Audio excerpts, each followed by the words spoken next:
My name is Elena Voss. I'm 35 now. For 18 years, since I was 17, I spent every Thanksgiving watching my phone light up with photos from my family's cabin in the Adirondacks. My parents, my brother Ethan, and his perfect wife and kids, my aunts, uncles, cousins, all of them gathered around the massive stone fireplace my grandfather built with his own hands.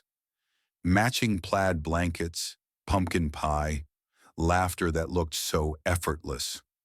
I was never tagged, never texted, never once asked why I wasn't there. The excuse changed over time. We figured you were busy with school. Thought you preferred city life. You never seemed interested. But the truth was simpler and crueler. My mother couldn't stand looking at me because I looked exactly like my father, her first husband, the one she divorced when I was 8 after he couldn't provide the life she deserved. She remarried my stepdad Greg, had Ethan, and slowly rewrote history so the first marriage never happened. And since I carried my dad's dark hair, his sharp jaw, his quiet smile, I became the reminder she couldn't delete. I stopped asking to be included after I was 22.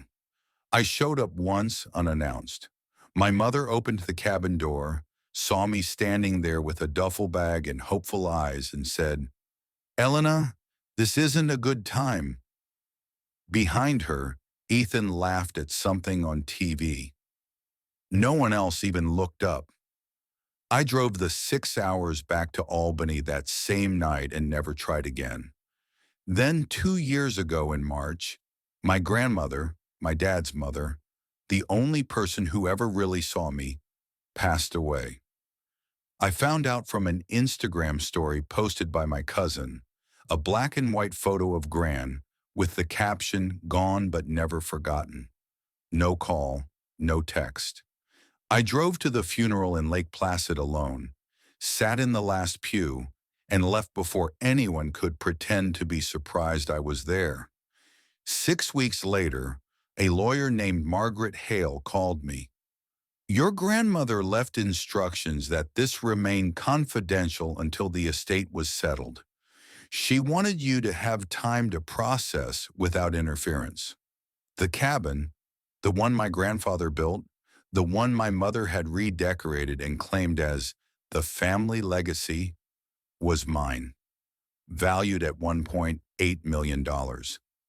Gran had quietly transferred it into a trust years earlier, naming me sole beneficiary, with ironclad language to prevent contests. She knew exactly what she was doing. I didn't tell a soul. For 20 months I waited, paid the taxes quietly, changed the Wi-Fi password remotely, had the locks rekeyed by a discreet locksmith, and updated the security cameras Gran had already installed. Last Thanksgiving, they arrived as usual, 4 SUVs pulling up the long Pine Line Drive, kids spilling out first, carrying pies and wine. Everyone talking over each other about how excited they were for the tradition. My mother led the pack, key in hand, already planning who got the master suite. I watched from the kitchen window. When her key didn't turn, she frowned, jiggled it, tried again. Nothing. I opened the door. The entire group froze on the porch like someone hit pause. "Elena?" My mother's voice cracked on my name. "What? How did you—" "Good evening," I said calmly. "I live here now." Ethan pushed forward. "This is ridiculous. Mom, call the police. She broke in." "I didn't break in," I replied. "I own it." My mother laughed, sharp, disbelieving. "That's impossible. This was Dad's house. It's been in the family—" "Gran left it to me," I said. "Solely to me. The will is public record now if you want to check."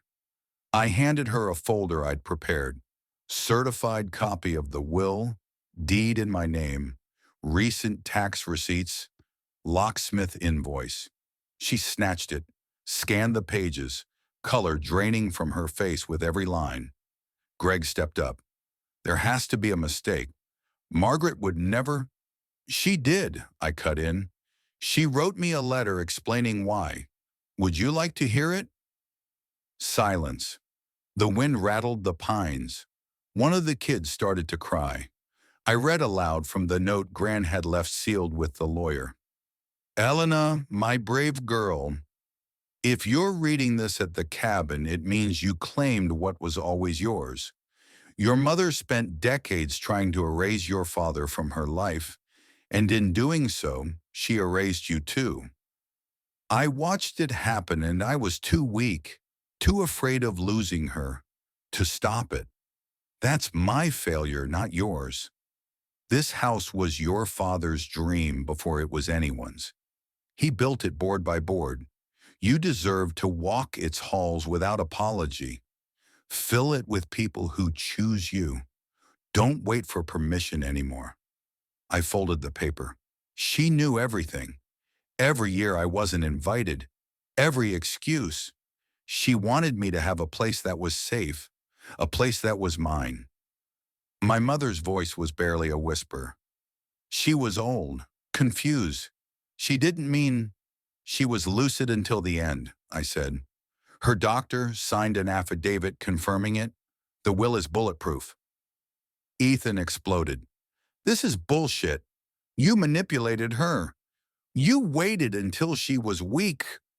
I visited her twice a month for